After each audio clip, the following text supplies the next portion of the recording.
ইদানিং সোশ্যাল মিডিয়াতে ঢুকলে একটা বিষয় শুধু দেখা যাচ্ছে, জেসিকা নামের একটা মেয়ে একটা ডলফিনের কাছে শিকার হয়ে মারা গিয়েছে।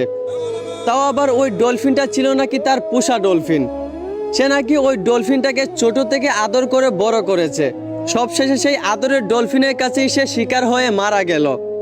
হাজার হাজার মানুষের সামনে সে ডলফিনটার সাথে খেলা করতেছিল। প্রথম প্রথম সবকিছুই ঠিক ছিল, কিন্তু শেষ পর্যায়ে ডলফিনটার আচরণ বদলে গেল।